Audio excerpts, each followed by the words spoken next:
Graça e paz, queridos. Que bom que estamos aqui nesta manhã tão grandiosa, porque o que vamos relembrar, celebrar nesse momento é um momento grandioso, que ninguém pode fazer por nós, só Jesus. E eu gostaria de ler com os irmãos Gênesis 3, 8 a 14. Se você quiser e puder ficar em pé, em reverência à palavra do Senhor.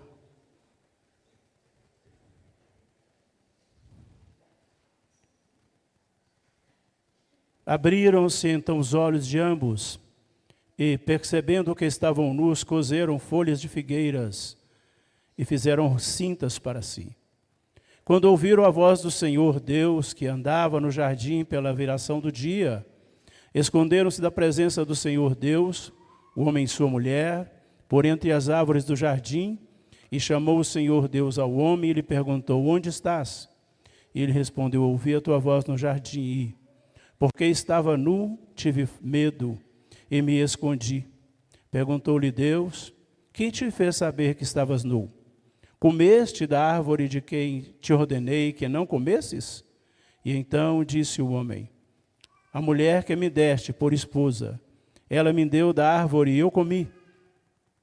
Disse o Senhor Deus à mulher: que é isso que fizeste? Respondeu a mulher: a serpente me enganou e eu comi.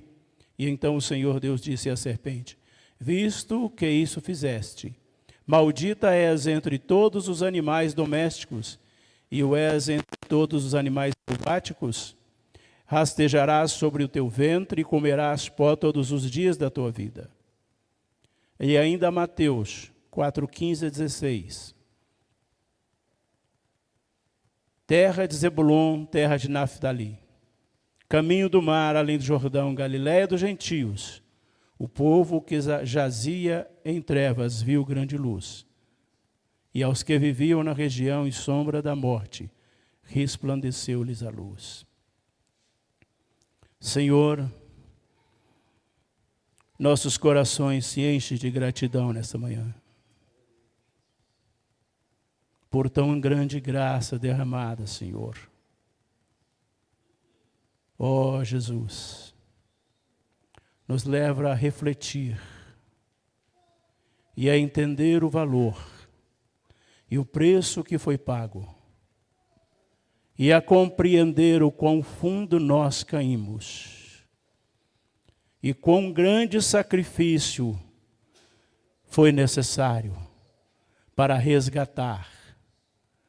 resgatar-nos e trazer-nos de volta ao caminho, e tirar-nos de debaixo de uma maldição que pesava sobre nós, Senhor. Maldição a qual o Senhor recebeu sobre si. Os acontecimentos daquela cruz já estavam previstos, mas foi doloroso e foi um preço caro que o Senhor pagou. Que nós compreendamos isso, Senhor, e não cessemos de louvar e agradecer e declarar a tua glória, declarar a tua bondade, declarar a tua grandeza, declarar tão grande compaixão e olhar para nós, tão perdidos, mas o Senhor com tão grande amor nos amou e nos resgatou com preço de sangue. Ó Senhor, nós precisamos entender que a eternidade será pouco para demonstrar tão grande gratidão. Enche-nos mais da tua graça, e que essa gratidão, Senhor, não nos leve a apenas dizer glória, que essa gratidão não nos leve a apenas bater palmas, que essa gratidão não nos leve apenas a ter uma vida de devoção, mas que essa gratidão nos leve a proclamar aos outros que estão caídos, a encontrá-los, Senhor, e trazer para os teus caminhos. Usa-nos, Senhor, para que o teu nome seja proclamado. Usa-nos, Senhor, para que tão grande graça seja conhecida lá fora, onde os pecadores estão, Senhor. Eles precisam também ouvir desta graça, dessa bondade santa, Pai. Ajuda-nos no nome de Jesus. para que não estejamos enterrando todo o conhecimento e talento que o Senhor tem distribuído à tua igreja, no nome de Jesus. Amém. Fique à vontade no seu lugar.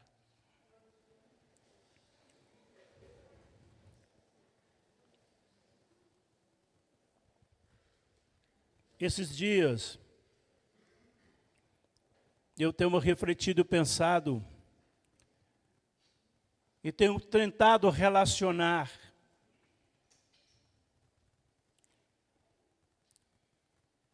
os acontecimentos que nos levaram a uma vida tão perdida e depravada, a uma vida tão longe de Deus.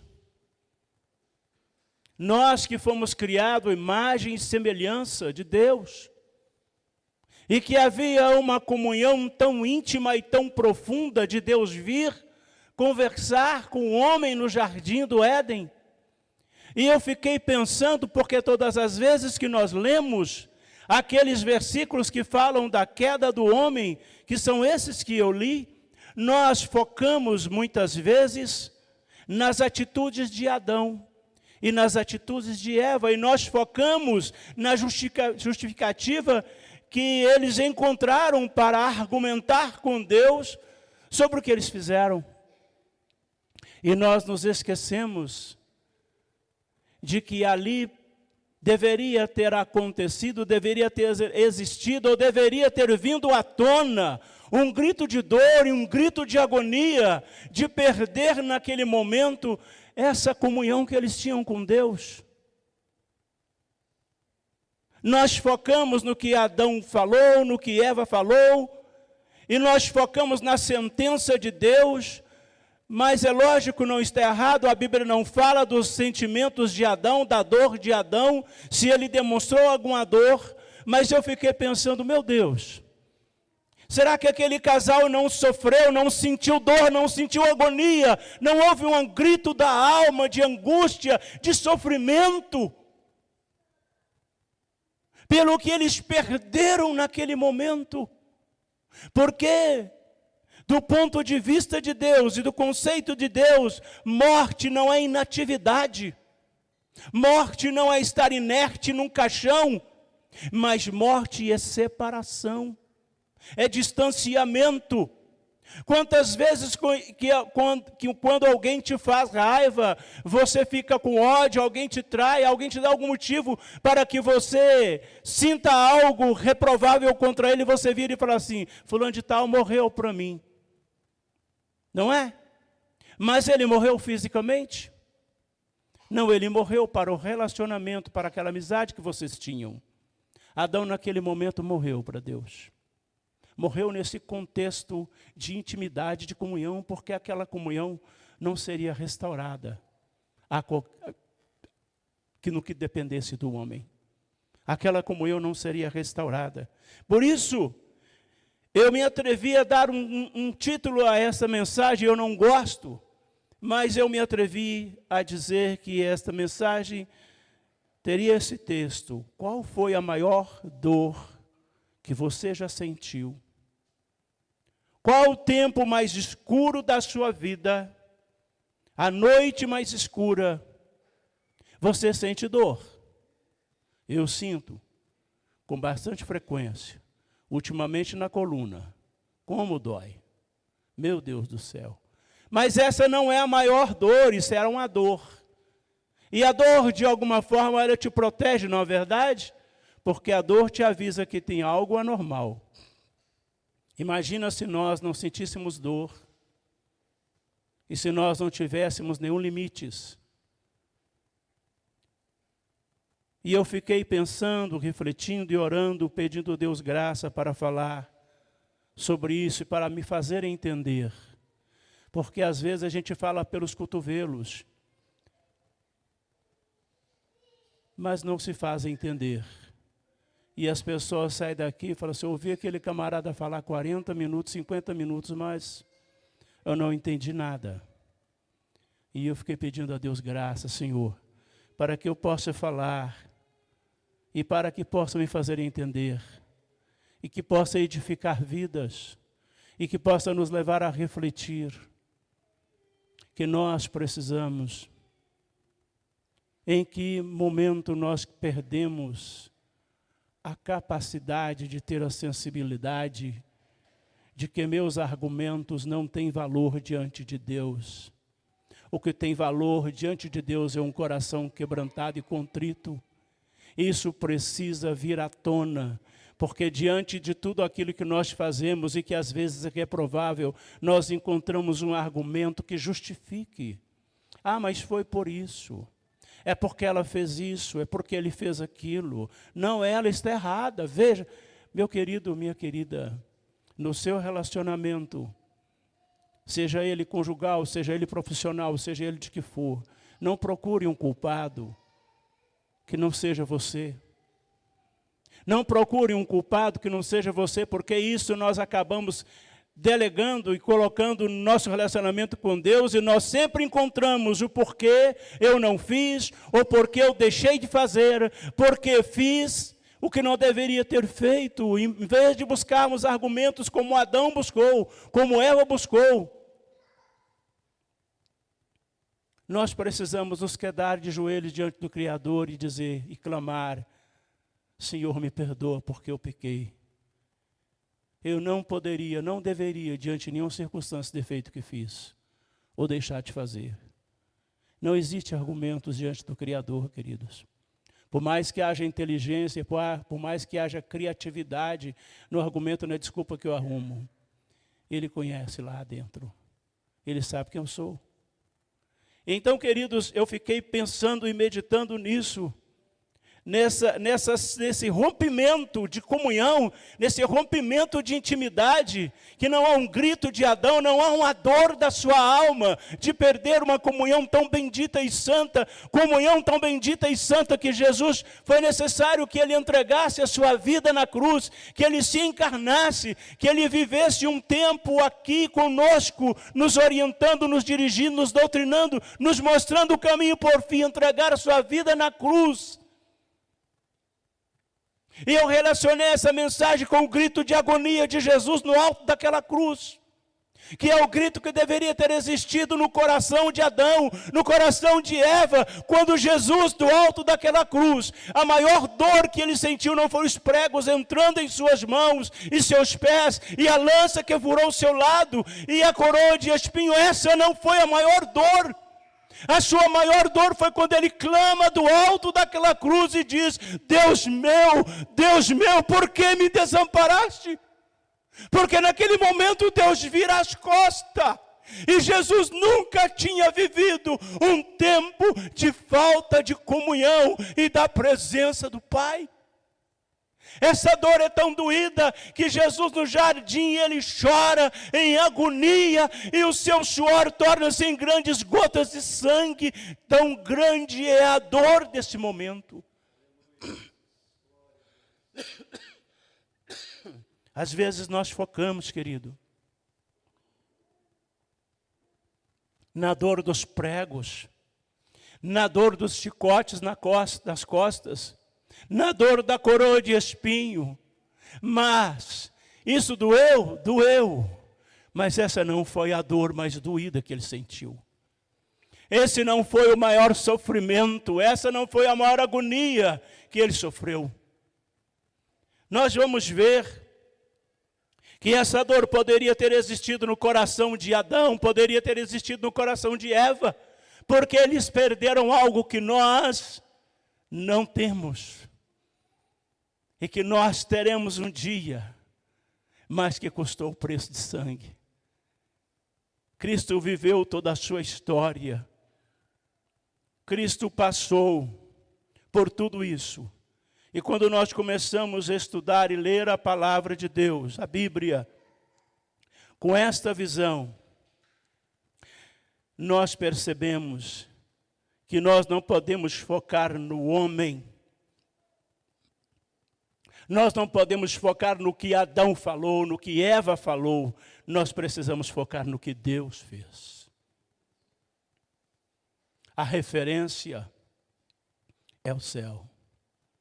Quando você vê Jesus clamando do alto da cruz, e que ele dá aquele brado do alto da cruz, lá, Eli, Eli, lama sabachthani.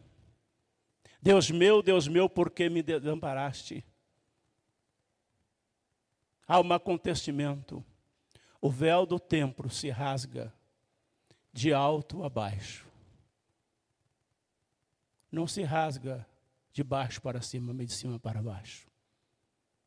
Sabe por quê? Porque a referência é o céu.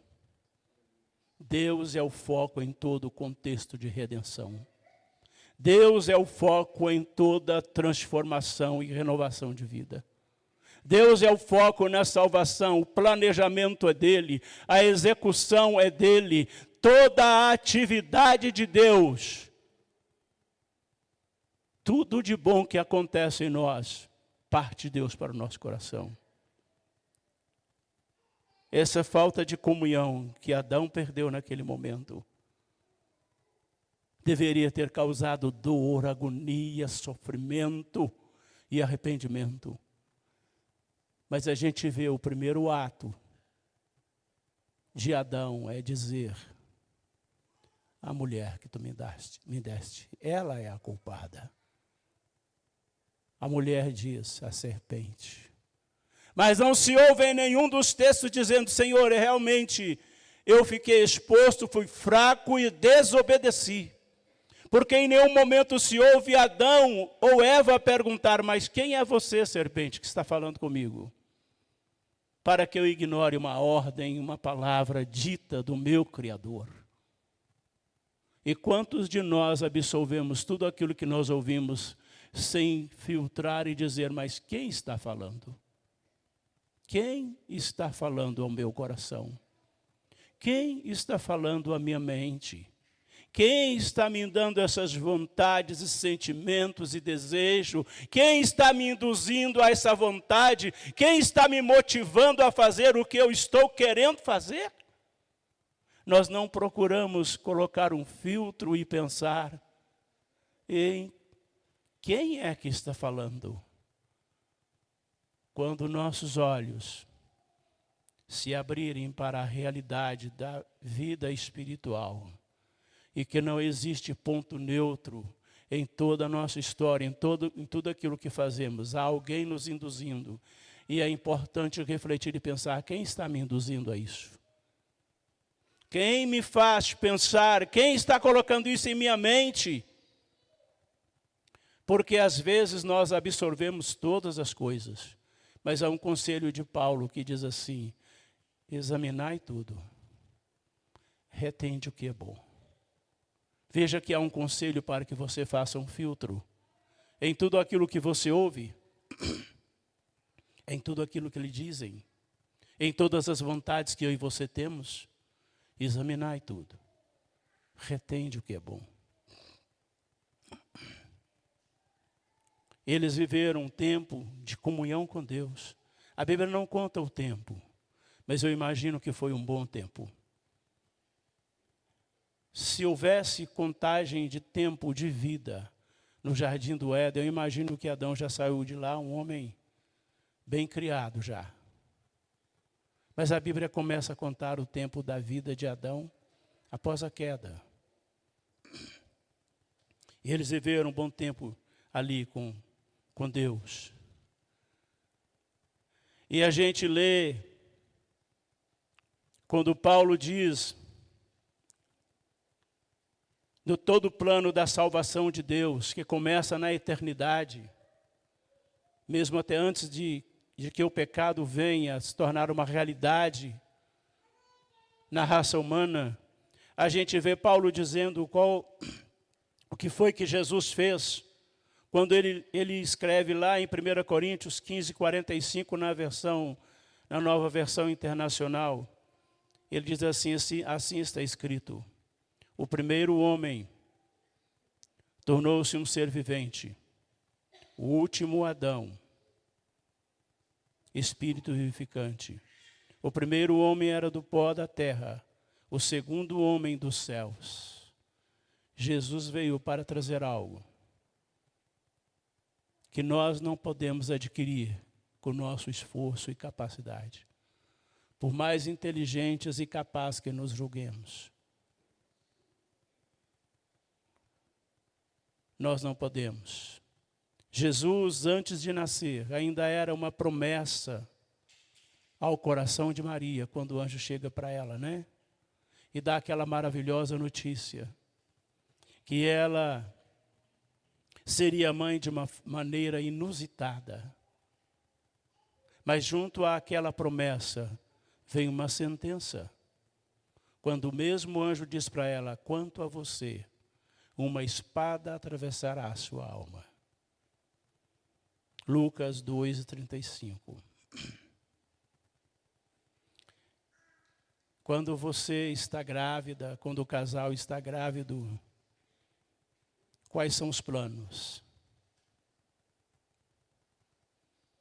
Nós fazemos planos para nossos filhos. Nós não imaginamos nenhum sofrimento para eles, nenhuma dor. Mas Deus tinha planos para seu filho aqui na terra. E os planos não eram os melhores. Não para alguém querer se viver. Jesus, desde a sua infância, ele experimenta a dor. Ele experimenta e vive na expectativa do sofrimento que virá, da angústia que virá. Você já pensou nisso? Alguém vivendo toda a sua história, 33 anos. Eu imagino que Jesus viveu 33 anos porque não dava para viver mais. Não dava para viver mais com essa sentença sobre si. É doloroso, irmãos, é sofrido. Você imagine se você já nascesse sabendo, você vai morrer tal dia, em tal ano, e vai morrer disso. Eu imagino que a maioria de nós não teríamos nem sonhos, nem planos. E ainda que demorasse 70, 80 anos, você não pensaria em tudo que você pudesse fazer ao longo desses anos, mas viveria no sofrimento, na angústia daquilo que você sofreria no final. Seria uma vida depressiva. Mas Jesus, apesar de saber tudo o que sabia, não viveu em depressão, ele foi ativo, e tudo o que ele pôde fazer, ele fez, e fez da melhor maneira. E a gente vê todo esse sofrimento de Jesus vivendo os dias mais escuros. A gente encontra algumas palavras que eu relacionei, como a palavra de Pedro, quando Jesus está prestes a ser crucificado. E Pedro fala para Jesus assim, não, Senhor. Jesus fala assim, olha, eu daqui a pouco, daqui a alguns dias, vamos ler o texto. Mateus 16, vamos ler o texto para não ficar divagando no que eu entendi do texto, mas vamos ler o texto porque aí todos podem perceber. Vamos ler a partir do 21, capítulo 16. Olha o que está escrito. Como que às vezes algumas palavras de consolo vêm, mas não tem nenhum efeito. Não pode mudar nada. Veja aqui que Pedro diz para Jesus, dentro desse contexto. Jesus fala assim, daquele momento em diante, Jesus começou a explicar aos seus discípulos que ele deveria ir a Jerusalém e sofrer muito nas mãos dos anciãos e dos principais sacerdotes e dos mestres da lei, e que deveria ser condenado à morte, mas que no terceiro dia seria trazido à vida. Então Pedro, chamando-o à parte, começou a repreendê-lo, dizendo, Deus, não permita, Senhor. Isso não vai acontecer de jeito nenhum. Olha a palavra que Pedro tenta trazer, né? Como algo consolador. Não, que é isso? Né? Muitas pessoas chegavam para Jesus com esse argumento. Porque Jesus realmente era uma pessoa que não via motivos para ser levado e sofrer o que sofreu. Não havia nenhum argumento que justificasse o que aconteceu com ele, a não ser ele ter nascido exatamente com esse propósito. Não havia. Se nós investigarmos, não só na Bíblia, mas na história, não se encontra uma falha, uma mancha, uma culpa, algo que Jesus fez que pudesse induzir os seus compatriotas a ter o sentimento que tinha a respeito dele. Sentimento de morte, sentimento de ódio, sentimento de repulsa, sentimento de cinismo, sentimento de rejeição, sentimento de sofrer, de levar a sofrer o que ele sofreu? Nunca em toda a história de Jesus. E vem Pedro tentando trazer uma palavra de conforto, mas Jesus não se deixa levar por sentimento de piedade, nem se vitimiza por um sentimento falso. Mas Jesus olha para Pedro e, para além de Pedro, Jesus olha para quem está motivando Pedro a falar o que ele falou. Por isso nós precisamos vigiar em nossas motivações, em nossas vontades, em nossos desejos, porque a palavra pode até sair, a verbalização daquele sentimento pode até ser, de alguma forma, parecer sábio, parecer ser gostoso de ouvir, mas quem motiva? Por que você está falando o que está falando? Porque Jesus olha para Pedro e, para além de Pedro, ele diz: para trás de mim, Satanás. Você é uma pedra de tropeço para mim. E não pensa nas coisas de Deus, mas nas dos homens. Jesus não está falando para Pedro. Jesus está falando para quem está por trás de Pedro. Assim como naquele momento no jardim do Éden havia as pessoas por trás, havia um ser por trás de Adão, havia um ser por trás de Eva. E que Adão e Eva não tiveram filtro para olhar. Espera aí, quem está me motivando? Quem está me levando a fazer isso? Por que eu deveria ouvir esse ser? Por que eu deveria dar atenção a esse conselho, a essa palavra? Porque hoje não é diferente, queridos, a guerra continua. Apesar de Cristo ter derramado o seu sangue na cruz. Paulo diz assim: às vezes eu quero fazer o bem. Nem sempre, né? Às vezes eu quero fazer o bem.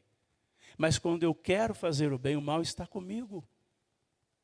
E ele olha para o seu estado e fala assim: miserável homem que sou, quem me livrará deste corpo de morte que é tão dominado por desejos e vontades, que é incoerente com a fé que eu prego, incoerente com a vida que eu desejo levar? É preciso que haja um filtro, uma constante vigilância. Pedro fala assim: vigiai, porque o diabo, vosso adversário, anda em derredor, procurando a quem possa tragar. Nós estamos numa guerra, querido, e você que foi resgatado pelo sangue de Jesus, você é o alvo principal dessa guerra. Satanás quer é você. Satanás quer te arrastar. É necessário vigilância.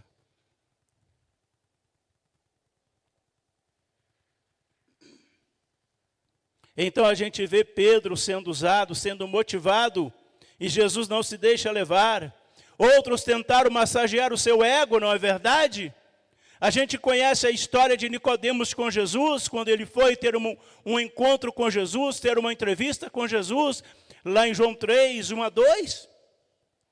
Quando ele chega e argumenta, a primeira palavra dele, ele fala assim: bom mestre, ou mestre, nós sabemos que és um homem vindo de Deus. Olha que palavra gostosa de ouvir. Já imagina eu estar ali sentado ali, chegar alguém assim: João Batista, você é chique demais. Ei, cara lindo, além de bonito, né? Cadê a Beth? Está aí? Cadê minha mulher? Olha lá, é ela que fala para mim, viu, pastor? Eu sou obrigado a concordar com ela.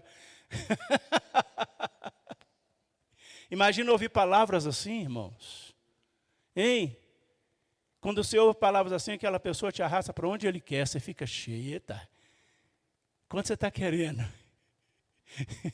Meu talão de cheque? Né? Que a gente gosta de ouvir elogios, né, irmãos?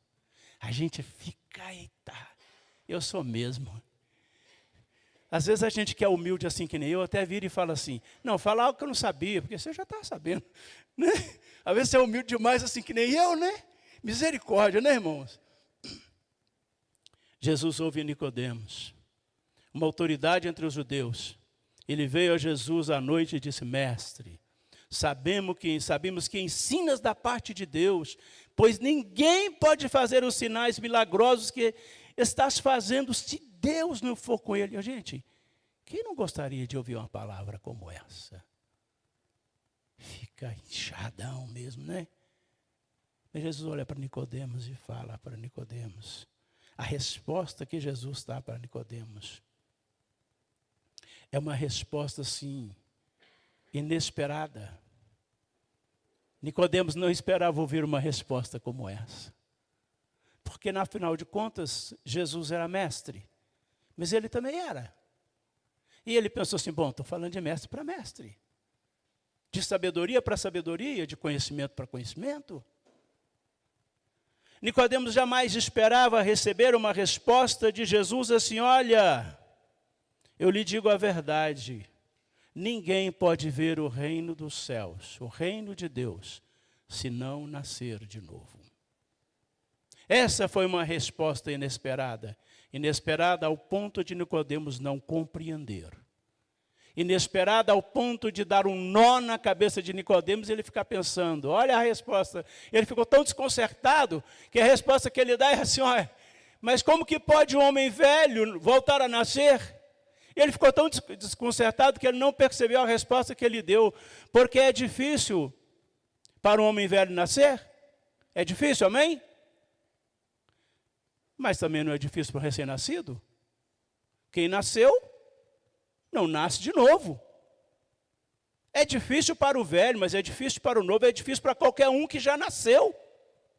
Ele não percebeu que ele mesmo falou assim, gente, eu sou um homem sábio, olha o que eu estou falando. É difícil para um homem velho nascer de novo, é difícil para qualquer um que já nasceu.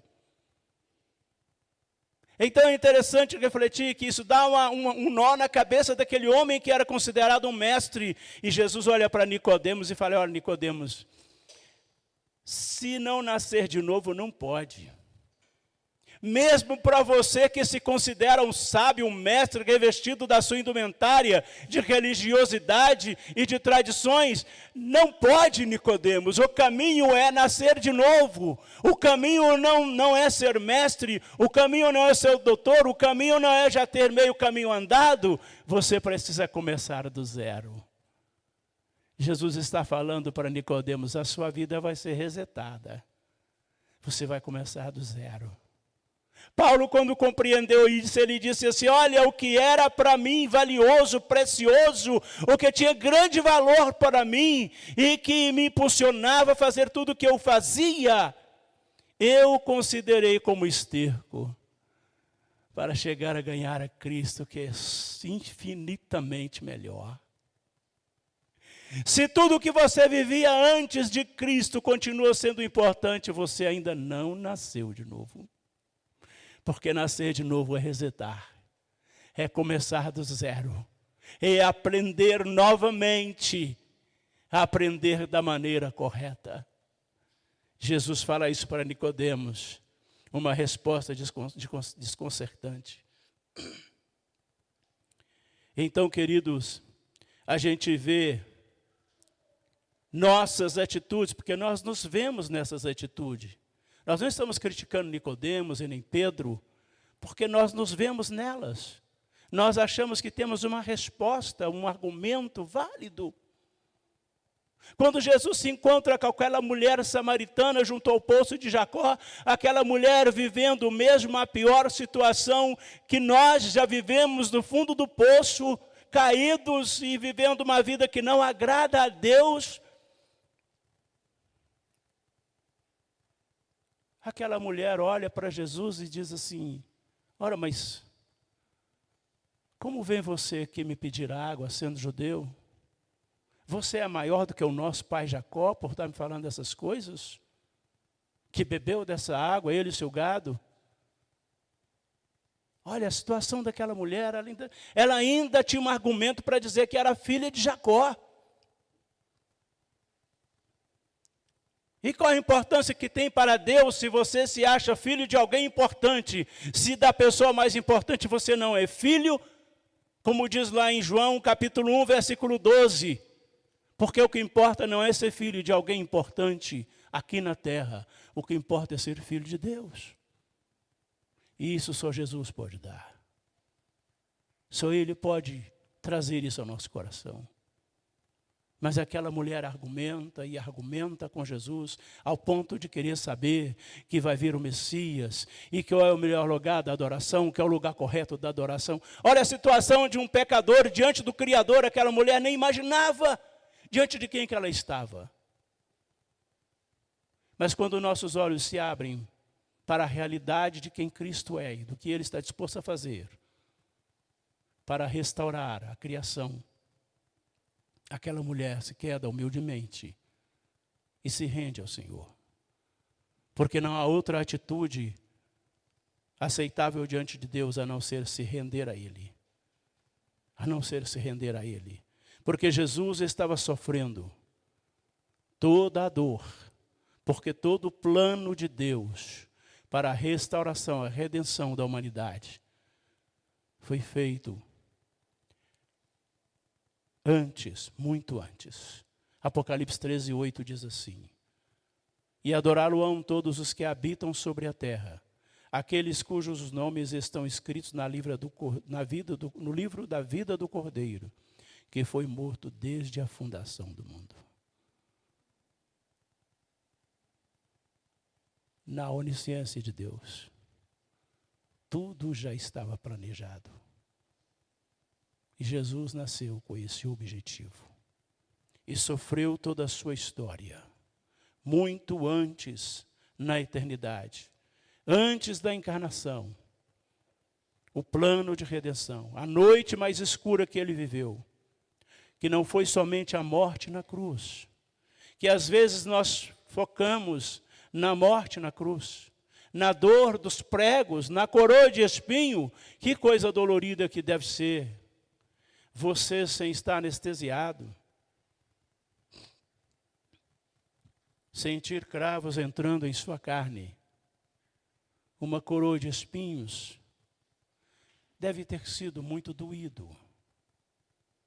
Porque eu lembro que uma vez eu estava andando no mato, descalço, entrou uma fripa de bambu desse tamanho, entre o dedão maior do pé e o dedinho menor. Como que aquilo doeu? Eu não tinha anestesia que sarasse. Meu Deus do céu.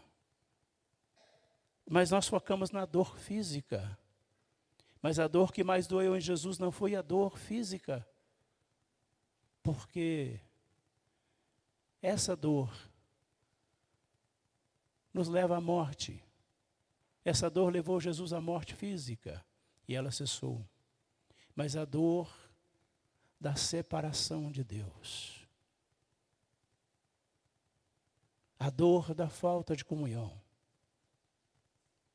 de Jesus como homem, que ele sofreu naquele momento como homem, essa dor da separação, essa dor que deveria ter doído em Adão, esse grito que deveria ter acontecido na alma de Adão, essa angústia de perder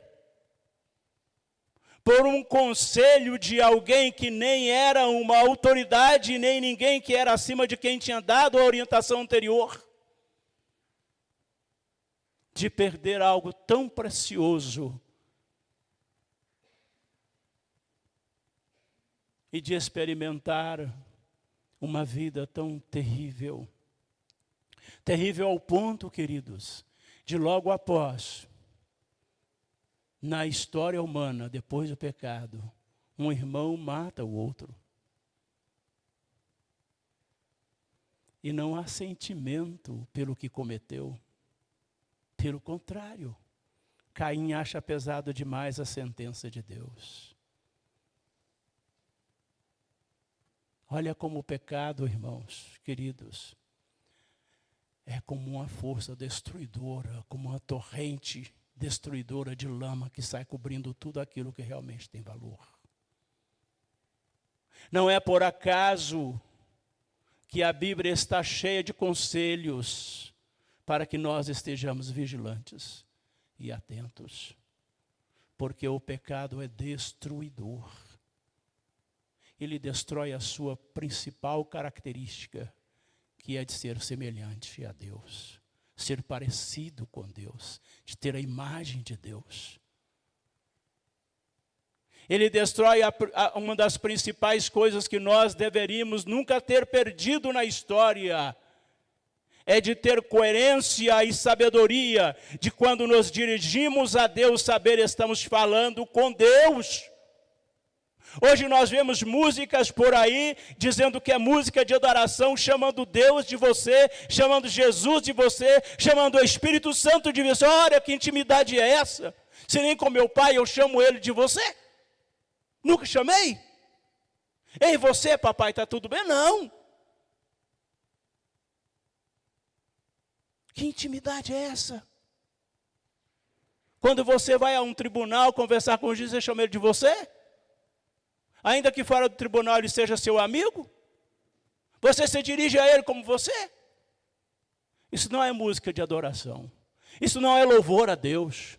Quando todas as frases podem estar bonitas, mas se colocou um você ali se dirigindo a Deus, você perdeu toda a sua poesia. Você perdeu todo o senso de adoração ali. Porque nunca, jamais, em toda a história, não se ouve nem os anjos chamando Deus de você. Esse linguajar não existe. Não existe. Os homens que viveram mais em comunhão com Deus, em nenhum momento você vê eles falar, e você, Deus? Não, o Senhor se enche de reverência para pronunciar uma palavra ao Senhor.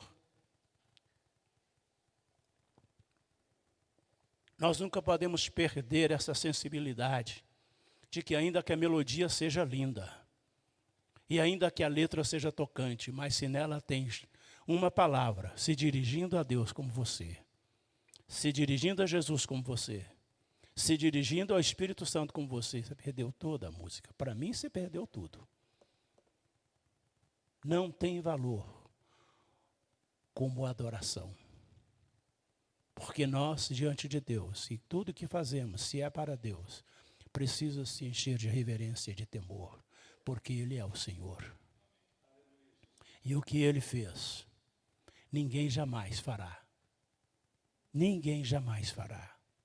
Então, quando eu vejo esse grito de dor em Jesus, e eu procurei relacioná-lo ao grito de dor que deveria ter existido em Adão, que deveria ter existido em Eva, um grito de arrependimento, um grito de perda.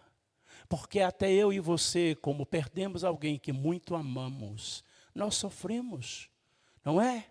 Nós sofremos, nos angustiamos, vivemos um luto, vivemos uma dor. E não se fala, nunca se fala da dor que Adão deveria ter sentido, da agonia que ele deveria ter sentido. E essa é a dor, querido,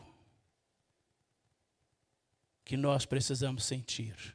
E que nós precisamos dizer como Pedro, mesmo em alguns momentos errando, mas em alguns momentos acertando, quando Jesus vê as pessoas indo embora, deixando tudo para trás, Jesus vira para os seus discípulos e diz assim, vocês também querem ir? E Pedro diz, para quem iremos nós? Só tu tens as palavras de vida eterna. Não podemos nunca deixar-nos enganar ao ponto de perder a sensibilidade de saber que Jesus tem as palavras de vida eterna. Que as motivações minhas e suas nunca nos leve a ignorar o que Jesus falou, o que Jesus disse, o que Jesus ensinou, o que ele viveu. Precisamos sempre estar atentos diante dele, dizendo, só tu tens as palavras de vida eterna. Essa noite mais escura que levou Jesus no jardim a clamar em agonia. essa dor mais doída, dor da alma, dor do espírito, de perder o mais precioso que ele tinha, que não era a vida física, e que não era um corpo saudável e sarado, mas que era perder a comunhão com Deus. Que Deus nos ajude nesta manhã, para que esse sentimento, esse desejo, essa vontade de ficar perto de Deus, nada nos afaste e nos leve para o lado contrário. Quero orar com você mais uma vez. Quero convidar os diáconos para estarem aqui.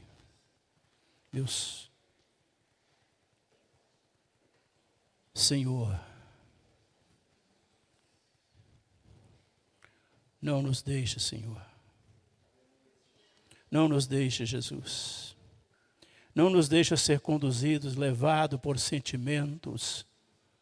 Não nos deixe, Senhor, nos encher de razão. Não nos deixe, Senhor, encontrar motivos que justifique a fazer ou a não fazer algo que desagrade ao Senhor. Algo, Senhor, que nos faça e nos encher de argumento, por mais criativos que eles sejam, que não seja com base na Tua palavra, Senhor. Ajuda-nos, Senhor, a nos manter humildes e submissos a Ti, Senhor, na autoridade e na Tua graça poderosa. Fica conosco, Senhor, em nome de Jesus. Amém.